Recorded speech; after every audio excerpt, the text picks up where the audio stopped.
নতুন চাকরি পেলাম, নতুন আজকে ডিউটিতে আসলাম। আল্লাহ, এই খবরটা আব্বা ফোন দিয়ে কই।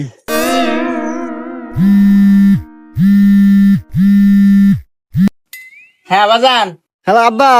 আব্বা, আমি নতুন চাকরি পাচ্ছি, পুলিশের চাকরি পাচ্ছি। কই? তুই কি করিস বাজান? তুই পুলিশের চাকরি পাচ্ছু?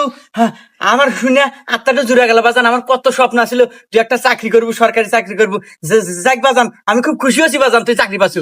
আব্বা, ওই আমাদের বাড়ির পাশে যে টয়লেট মোড় আছে না, রাস্তা, এই রাস্তায় আজকে আমি ডিউটি করতেছি। তুমি আসো, দেখা করে যাও।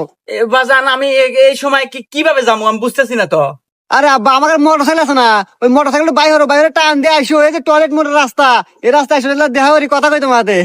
আচ্ছা আচ্ছা বাবা, ঠিক আছে, আমি এখনই আসতেছি। বাজান আয়, আমার বুকে আয়। আব্বা, বুয়ে পরে যাইতেছি। তুমি মোটর সাইকেল নিয়ে পারাইছো, তোমার মাথায় হেলমেট নাই, 500 টাকা জরিমানা দাও।